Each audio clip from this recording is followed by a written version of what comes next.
Morning everyone. तो last class तक हमने इनडेफिनेट इंटीग्रल के जितने भी क्वेश्चंस या जितने भी एक्सरसाइज थी वो कंप्लीट कर लिए। ठीक है, अब जो इनडेफिनेट के क्वेश्चंस बचे हुए हैं वो सिर्फ मिसलेनियस एक्सरसाइज में आपके बचे हुए हैं उसमें। तो आज जो हम करेंगे, आज नया हमारा टॉपिक स्टार्ट होगा। मैंने इस क्लास के स्टार्ट में बताया था कि ये चैप्टर दो पार्ट्स में डिवाइड है, एक है डेफिनेट, एक इनडेफिनेट इंटीग्रल। ठीक है, तो हमारा अभी तक इनडेफिनेट इंटीग्रल कंप्लीट हो गया है। Now the next part is definite integral. Now what do you mean by the definite integral? Definite integral का एक्चुअल मीन होता है कि आप इंटीग्रेट तो कर ही रहे हो फंक्शन को, जो अभी तक हम नॉर्मली कर रहे हैं। मैंने फर्स्ट डे में बताया था कि इंटीग्रेट तो कर रहे हो बट विद लिमिट्स। अब आप इसको इंटीग्रेट कर रहे हो, दैट मींस अब आप बता रहे हो इसको a से b तक जा रहे हैं, यहाँ पे इसका इंटीग्रेशन a से b तक लेना है। ठीक है, तो इसमें होता क्या है, क्या करते हैं हम, क्या करते हैं उसका इंटीग्रेशन करते हैं। जैसे मान लो इसका इंटीग्रेशन आया fx, ठीक है, इसका इंटीग्रेशन fx आया।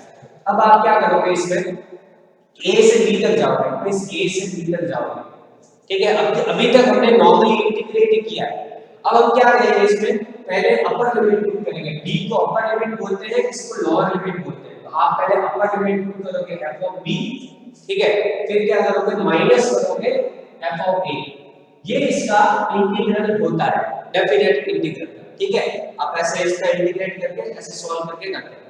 बट अब जो ये डेफिनेट इंटीग्रल है एक्चुअली में दो पार्ट्स में है। ठीक है, एक पार्ट है थ्योरेटिकल पार्ट है, जिसमें आपको कैलकुलेट करना पड़ेगा, आपको एक्चुअली में इंटीग्रेशन नहीं करना है। ठीक है, with the help of integration. Actually में क्या है, इंटीग्रेशन का एक्चुअली मींस होता है सम करना। ठीक है, सम होता है इसका एक्चुअली मींस। तो उसी के डेफिनेशन के अकॉर्डिंग हम, हमारा जो पहला टॉपिक है आज का वो है लिमिट ऑफ ए सम। ठीक है, लिमिट ऑफ अ सम, उसी के अकॉर्डिंग हम इंटीग्रेट नहीं करेंगे बट सॉल्व उसी के अकॉर्डिंग करेंगे। ठीक है, थोड़ा इंपॉर्टेंट टॉपिक है, थियोरेटिकल टॉपिक है, तो थोड़ा समझने के लिए जो आपको ब्रॉडर थोड़ी सी नॉलेज देगा अबाउट इंटीग्रेशन। ठीक है, कि एक्चुअली में इंटीग्रेशन कहां कहां आता है। अब देखो एक्चुअली जो इंटीग्रेशन का एक्चुअल यूज है, ठीक है, एक्चुअल जो इसका यूज है, वो एक्चुअल यूज है इसका वो है एरिया फाइंड करने के लिए। मैं थोड़ा सा ब्रॉड वे में समझा रहा हूं। ठीक है, बाकी फॉर्मूला मैं दे दूंगा क्या फॉर्मूला है, बट आप थोड़ा सा समझ लो कि मान लो ये हमारा एक फंक्शन है, इस फंक्शन का ये ग्राफ है, ये हमने ग्राफ बनाया। अब मान लो कि यहाँ पे एक वैल्यू है, वो है a वैल्यू, और ये जो वैल्यू है लास्ट वैल्यू है b वैल्यू। आपको इसका एरिया फाइंड करना है। ठीक है, आपको टोटल इसका एरिया फाइंड करना है। अब आप क्या करोगे, मान लो इस फंक्शन में a पुट करोगे तो आपको क्या मिलेगा, f ऑफ a मिलेगा। ऑब्वियस सी बात है, अगर आप a पुट करोगे तो f ऑफ a मिलेगा। अगर आप b पुट करोगे तो, अगर आप b पुट करते हो तो आपको f ऑफ b मिलेगा।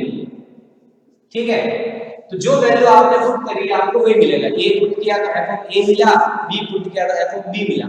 आपने फर्स्ट प्रिंसिपल मेथड पढ़ा होगा, उसी के जैसा ही है कुछ। अब इसमें क्या करते हैं हम, एक्चुअली में इसका एरिया पूरा निकाल रहे हैं विद यूज ऑफ इंटीग्रेशन। तो क्या करते हैं साइंटिस्ट ने ये किया कि इसके कुछ पार्ट कर दिए। ठीक है, इसके n पार्ट्स कर दिए, इसके n पार्ट्स कर दिए छोटे छोटे। ठीक है, छोटे छोटे पार्ट कर दिए, ये इसके छोटे छोटे पार्ट कर दिए ऐसे करके। ठीक है, अब इन छोटे पार्ट की जो ये ब्रेथ है, ये जो ब्रेथ है इसकी, इस ब्रेथ को उन्होंने लेट किया कि छोटी सी वैल्यू है जो है h, बहुत छोटी सी वैल्यू h, यानी कि आपको इक्वल ये सारे के सारे h है। ये जो ब्रेथ है ये टोटल पूरी h ही है। ठीक है, ये छोटी छोटी जो वैल्यू है ये सारी की सारी h है। ठीक है, इसका मतलब अब अगर मैं ये देखो, ये एक शेप कौन सी बनी है, रेक्टेंगल। इस शेप को अगर मैं ऐड करता जाऊं, ये सारी जो शेप बन रही है, इस डायरेक्ट जो शेप बन रही है, अगर मैं इस सारी शेप्स को ऐड करता जाऊं, ठीक है, अगर मैं इन सारी शेप्स को ऐड कर दूं यहां से लेके b तक, ठीक है, ऐड करने का मतलब इंटीग्रेशन करना है। ऐड करता जाऊं तो मुझे एक्चुअली में क्या मिल जाएगा, इसका एरिया मिल जाएगा। ठीक है, तो ये एक्चुअली में उसके पीछे की कहानी है कि हम क्या इंटीग्रेशन कैसे है, कि एरिया कैसे फाइंड करते हैं, टोटल एरिया कैसे करते हैं, इसके अलग अलग छोटे छोटे पार्ट करके टुकड़े करके ऐड करते हैं ना। उसका मैथमेटिकल फॉर्मूला दिया गया, वो आपको ध्यान रखना है कि क्या है फॉर्मूला। ठीक है, तो हमारा जो टॉपिक है वो है limit of a sum. Limit of a sum, ठीक है, ये टॉपिक है हमारा लिमिट ऑफ सम। अब कैसे इसका मैथमेटिकली जो फॉर्मूला दिया गया है वो फॉर्मूला आप बस लिख देना, limit h tends to 0 h, ठीक है, f of a plus f of a plus h plus f of a plus 2h, ठीक है। फिर इसके बाद में f of n minus 1 into sorry a plus n minus 1 into h, ये इसका टोटल फॉर्मूला है, ठीक है। अब यहां पे देखो अगर ये आया कैसे, अगर मैं थोड़ा सा शॉर्ट में बता, वैसे काम का नहीं है, ठीक है, बट एक शॉर्ट में बता रहा हूं। एक्चुअली में मैंने क्या बोला, इनके एरिया को ऐड करते जाओ तो आपको ये टोटल एरिया मिल जाता है, ठीक है। कैसे, तो देखो अगर मैं इसको मानूं a है, ये h इसकी ब्रेथ है, इसकी लेंथ क्या होगी, इसकी लेंथ क्या है f ऑफ a, ठीक है। यानी a पे क्या आएगा f ऑफ a, फिर पहले दूसरा पॉइंट क्या आएगा a प्लस h, क्योंकि h ऐड हो रहा है, a प्लस h पे क्या आएगा a प्लस h, ऐसे करके लेंथ हो जाएगी ये फंक्शन वाली और h हो जाएगी हाइट, तो सब में सॉरी हाइट या ब्रेथ, तो ये सब मल्टीप्लाई होके सब में h तो आएगा। तो देखो लेंथ एरिया ऑफ रेक्टेंगल क्या आ रहा है, लेंथ इनटू ब्रेथ, और length into breadth, length into breadth, length into breadth, ऐसे करके सबको ऐड कर देंगे तो आपको टोटल एरिया मिल जाएगा, ठीक है। ये लिमिट ऑफ द सम का फॉर्मूला होता है। नाउ इसमें बस आपको इतना तो फॉर्मूला लिखना ही है, इसमें एक अलग वैल्यू आपको निकालनी है, वो है NH, ठीक है। ये आपको ध्यान रखनी है, NH की वैल्यू होती है b माइनस a, ठीक है। NH जो होता है वो b माइनस a, NH का मतलब NH आपको n तो एक वैल्यू है, कुछ b माइनस a मतलब क्या होता है, मतलब आपको क्वेश्चन आपको दिया हुआ है, इस क्वेश्चन में जो अपर लिमिट और लोअर लिमिट है वहां उसका डिफरेंस जो होगा वो है NH, ठीक है। ये आपको कैलकुलेट करना है, ठीक है। तो इतना लिमिट ऑफ सम के लिए काम आएगा, समझ गए, थोड़ी डीपर अंडरस्टैंडिंग हो जाती है। हाँ, इस तरीके से ये बना है, इसलिए मैंने ये बनाया, वरना मैं डायरेक्ट आपको फॉर्मूला भी बता सकता था, ठीक है। चलिए अब हम क्वेश्चंस पे आते हैं कि क्वेश्चंस कैसे रहते हैं। इसमें ये ध्यान रखना कि इसमें हम इंटीग्रेशन कहीं नहीं करेंगे, क्योंकि एक्चुअली सम कर रहे हैं यहाँ पर, बस और कुछ नहीं है, ठीक है।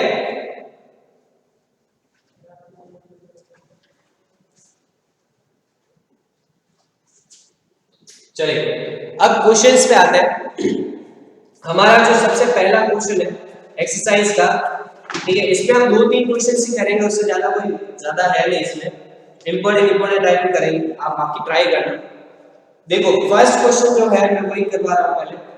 फर्स्ट क्वेश्चन है एक्सरसाइज 7.8, ठीक है, दिख नहीं रहा होगा कोई मतलब नहीं है।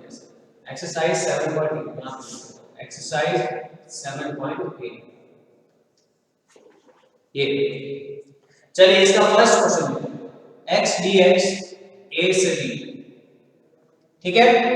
ये अब देखो फर्स्ट थिंग आप हमेशा जब भी ये क्वेश्चन स्टार्ट करो, first of all you have to find the NH। NH क्या है इस क्वेश्चन में, देखो b माइनस a, यानी NH इसमें b माइनस a ही है, आपको अलग से कुछ निकालने की जरूरत नहीं, बस ये करना है आपको निकाल देना। चलिए अब लिखते हैं फॉर्मूला। तो फॉर्मूला क्या है हमारा, फॉर्मूला क्या है इसका, अगर इसका मैं फॉर्मूला लिखूं a b fx dx, अगर मैं इसका फॉर्मूला लिखूं इंटीग्रेशन का, तो क्या लिखा था अभी जस्ट मैंने, limit h tends to 0, h यहां पे था, f of a plus f of a plus h plus f of a plus 2h, ऐसे करके कहां तक था f of a plus n minus 1 into h, ठीक है। ये अपना पूरा फॉर्मूला है। अब आप जो वैल्यूज है, ये जो वैल्यूज है, ये वाली अंदर वाली वैल्यूज, ये फंक्शन के अंदर पुट करेंगे।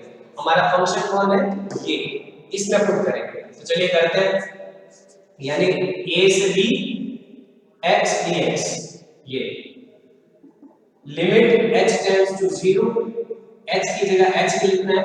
नाउ f ऑफ a, मतलब क्वेश्चन के अंदर x की जगह a लिखना है, तो आपने x की जगह a लिख दिया, चलिए ठीक है। फिर f of a plus h, अब क्वेश्चन में मतलब x की जगह a प्लस h लिखना है, तो आप फिर लिखते हैं a प्लस h, ठीक है। फिर a प्लस 2h लिखना है, तो a प्लस 2h लिख दिया। फिर a प्लस 3h आएगा, ऐसे करके कहां तक आएगा, लास्ट वाला a plus n minus 1 into x, यहां तक आएगा। ठीक है, यहां तक आ गया। चलिए अच्छी बात है, यहां तक आ गया। अब अगर यहां पे देखें, यहां पर से एपीजीपी के क्वेश्चन बनते हैं, रीजन है कि सम है। अगर यहां पे वापस भाई h को इधर ही रखें, अब देखो यहाँ पे a plus a plus a plus a plus ऐसे करके आपको a मिल रहे हैं सारे, a plus a plus a ऐसे करके आपको a मिल रहे हैं। कहां तक मिल रहा है? n times. ठीक है, n टाइम्स तक आपको a मिल रहे हैं। प्लस फिर इसमें देखो ये h है, ये h है, यानी a plus 2h plus 3h। इन सब में अगर मैं h कॉमन ले लेता हूं, अगर मैं h कॉमन ले लेता हूं तो क्या बचता है? पहले में 1 फिर 2 प्लस 3 प्लस ऐसे करके लास्ट वाला क्या है? n माइनस 1 बचेगा। आई होप इतना तक समझ में आ गया होगा। मैं फिर से बता देता हूं, मैंने क्या किया, ये सारी वैल्यूज इस फंक्शन के अंदर पुट करी, ये सारी वैल्यू मैंने लिख दी बस पुट करके। नाउ नेक्स्ट में क्या कर रहा हूं, यहां पे मैं सीरीज बना रहा हूं अलग अलग, a अलग कर दिए मैंने और h वाले अलग अलग कर दिए।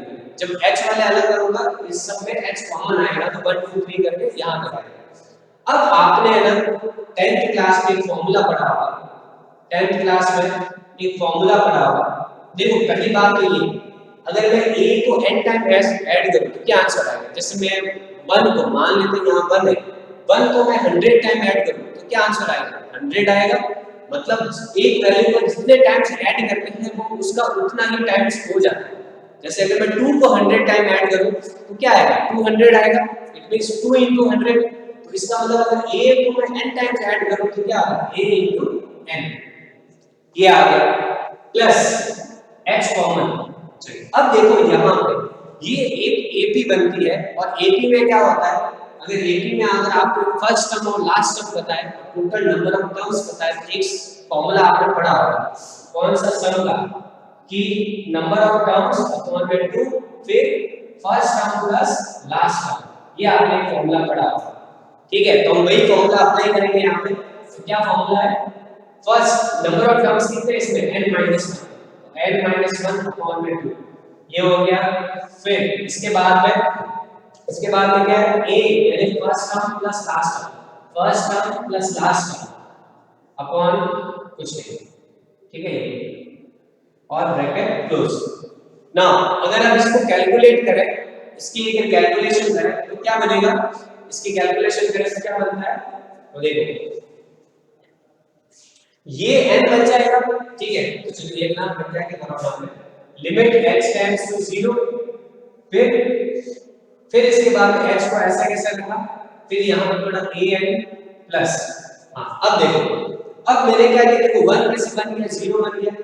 ठीक है, तो यहां बचा n, तो ये हुआ h n माइनस 1 अपॉन में 2 और यहां बचेगा n। ठीक है, इस n को मैं यहां पीछे ना लिख के इसके पास लिखा।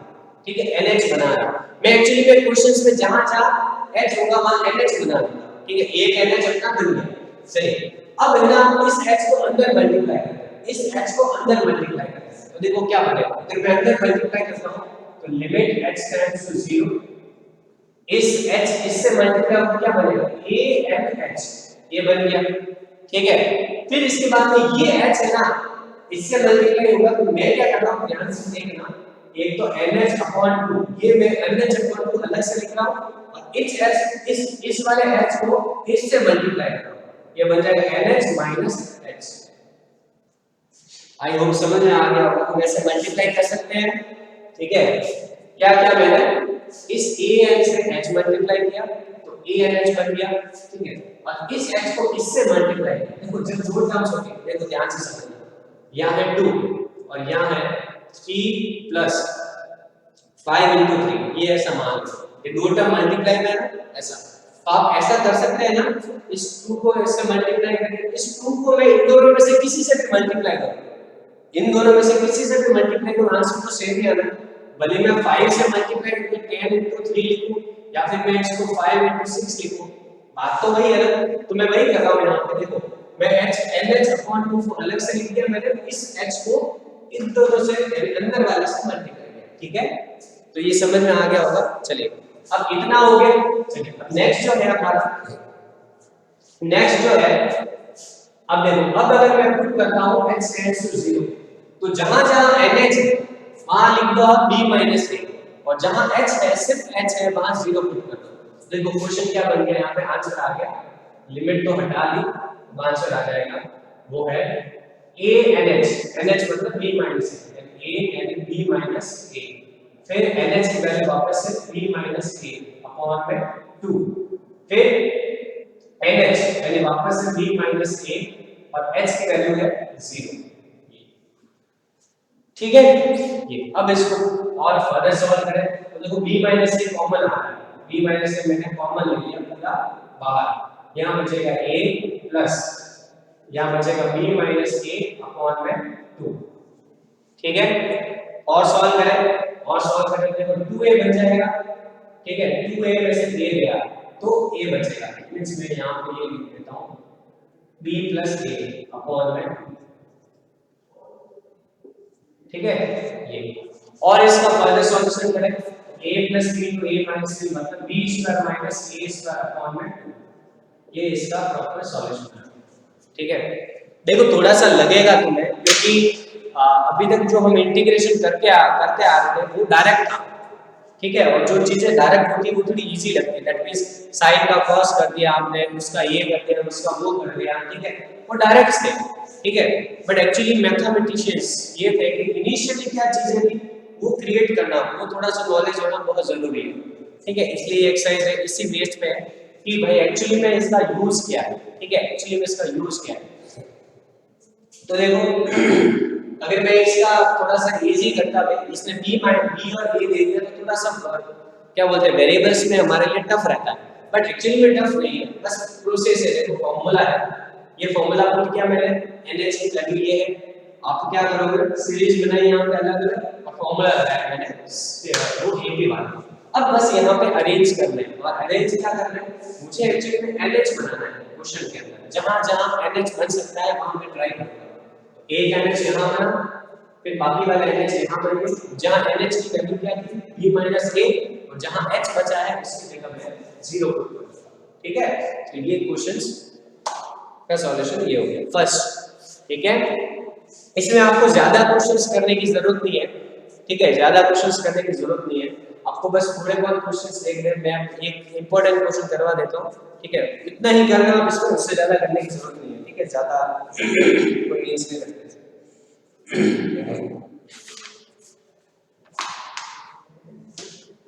चलिए अब है ना, मैं एक्चुअली में करवा रहा हूँ वो है इसके जस्ट ऊपर वाला एक्सरसाइज के क्वेश्चन आप करेंगे। ठीक है, ये कर दिया मैंने, वो भी बहुत बड़ी बात है। अब मैं एक्सरसाइज के जो क्वेश्चन है वो आप इसमें ऐड करने की कोई नीड नहीं है, आप करते हैं। चलिए एग्जांपल करते हैं। ठीक है, ये दोनों एग्जांपल इंपॉर्टेंट है, ये दोनों एग्जांपल इंपॉर्टेंट है, एक एक बार आ रखे हैं दोनों। ठीक है, इसलिए इसको हम सॉल्व करते हैं। एग्जांपल 26। ठीक है, चलिए एग्जांपल 26। एग्जांपल 26 हमारे पास का क्वेश्चन है ऐसा कि इंटीग्रेशन 0 से 2 e की पावर x dx। ठीक है, ये अब देखो सबसे पहला काम क्या रहेगा, NH की वैल्यू।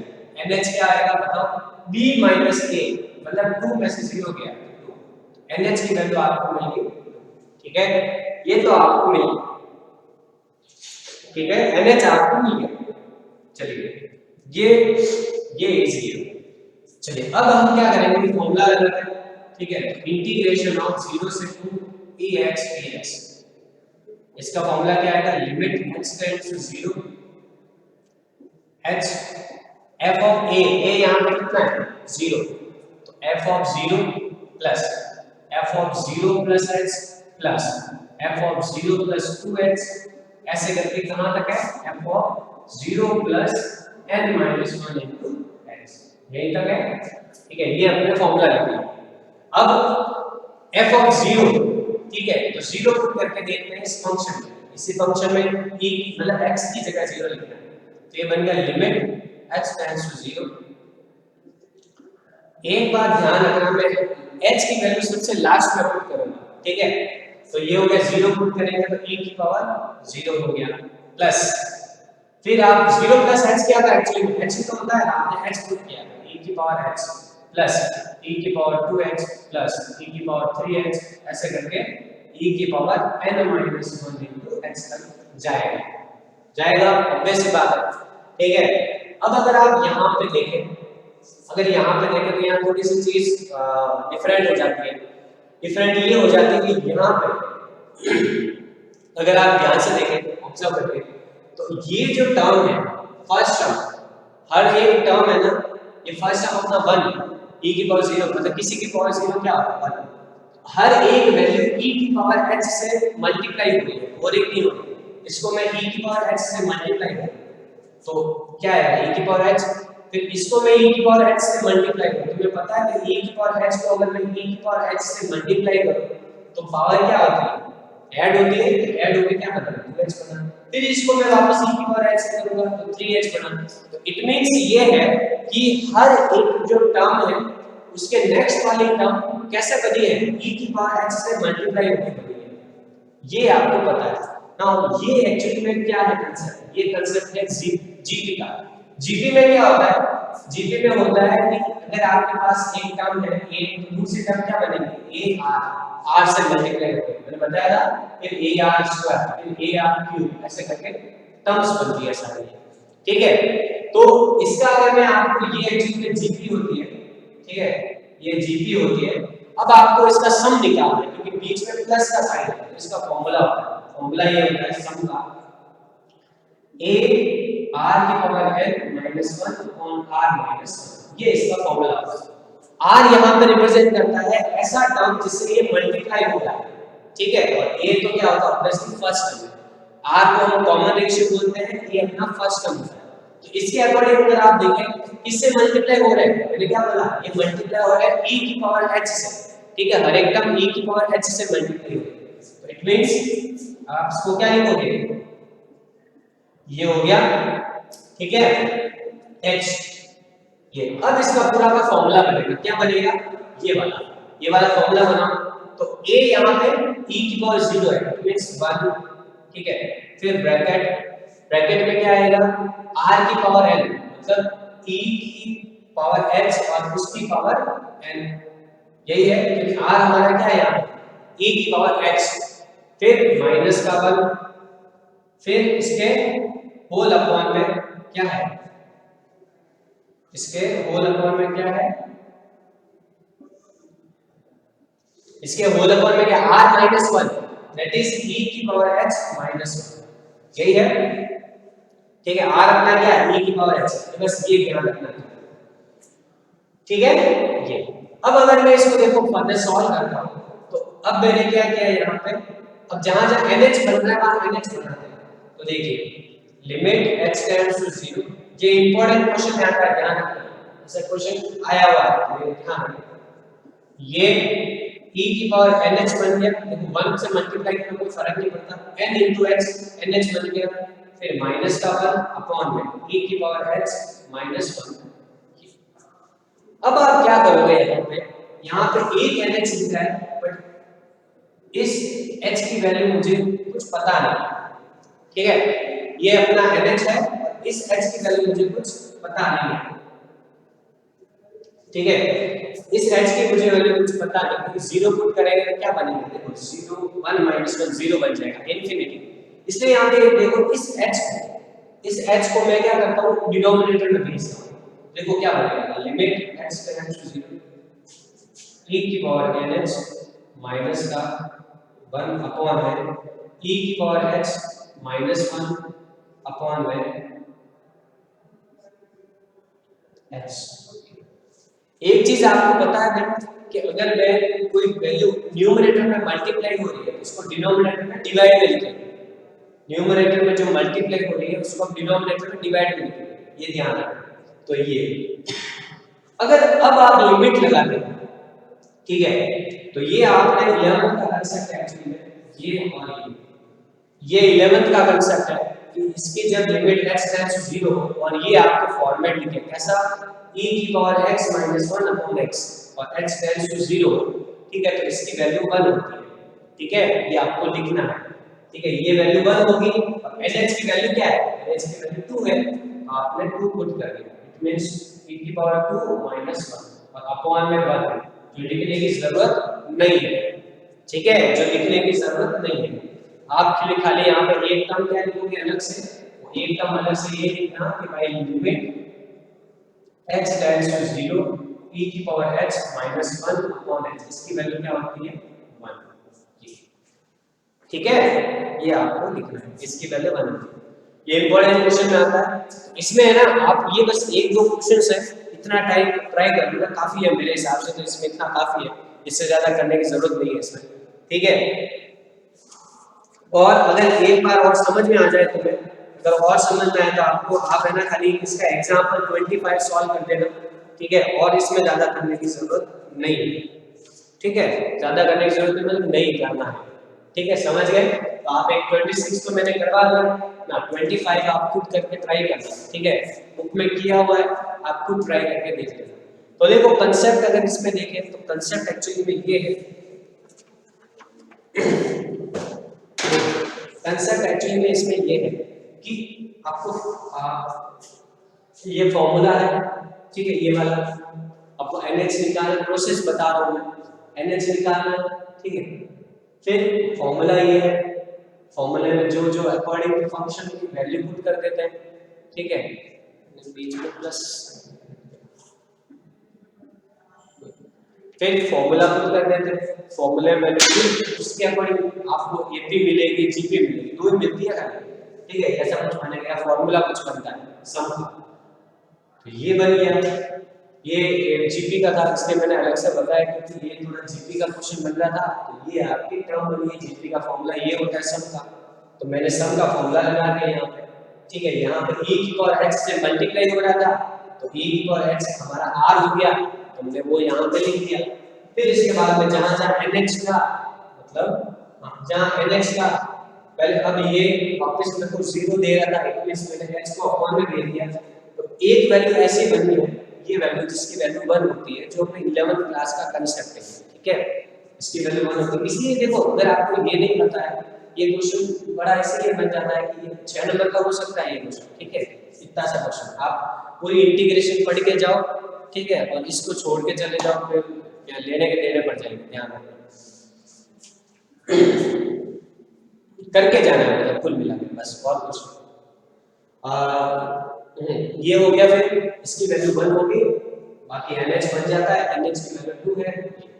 अब मैं आपको एक शॉर्ट तरीका बताता हूँ, आप कैसे पता लगाओ कि आप इतना कुछ कर देते हो, ठीक है, फिर पता कैसे करोगे भाई आपने राइट आंसर निकाला है रॉन्ग आंसर निकाला, तो बड़ा इजी तरीका है, ठीक है, बड़ा इजी सा वे है। आप क्या करो, देखो आंसर क्या आया इसका, आंसर आया है e की पावर 2 माइनस 1, ये आया है।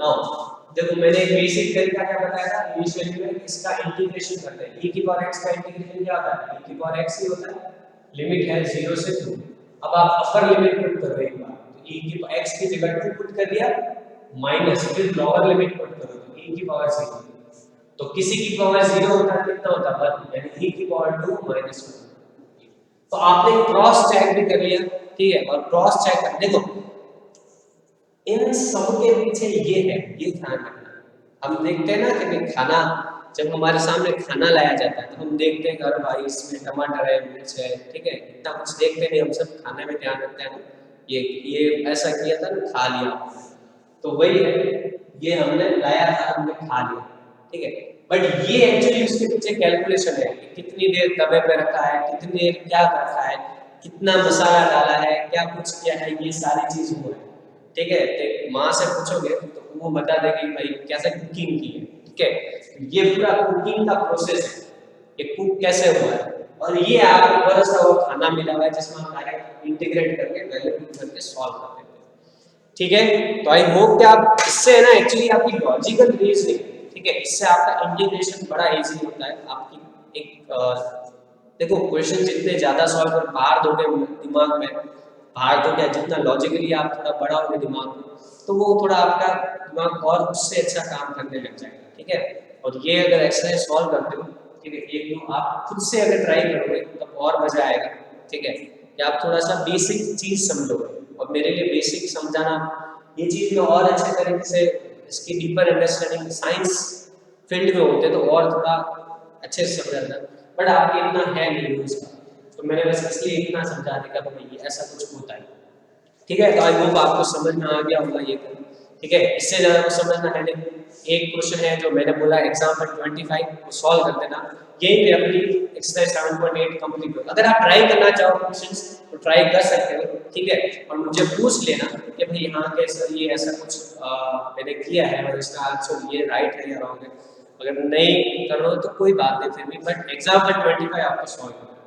ठीक है, तो बस काफ़ी है, और होप सो आप पीछे वाली क्लासेस देख रहे हैं, अगर उनमें कुछ डाउट आए तो मुझसे पूछना। हाँ, और नेक्स्ट में अभी मैं इनडेफिनेट के एक्चुअली डेफिनेट हमने इंटीग्रेशन स्टार्ट कर दिया, अब मैं इनडेफिनेट के आपको मिसलेनियस के क्वेश्चंस उनके मैं पीडीएफ सेंड करूंगा सॉल्यूशंस। ठीक है, मैं खुद से सॉल्व करके आपको उनके पीडीएफ सेंड करूँ, क्योंकि इनडेफिनेट हमने कर लिया। ठीक है, तो नई चीज़ अब मुझे समझाने जैसा उसमें कुछ नहीं है। ठीक है, आपका बस बेसिक कंसेप्ट है सारा का सारा, क्या कुछ इसका इंटीग्रेशन क्या करना है वही, तो उसी के अकॉर्डिंग मैं आपको सॉल्यूशन सेंड करूंगा, और उसके बाद बस इतना काफ़ी है हमारे लिए। ठीक है, चलिए, ओके बाय।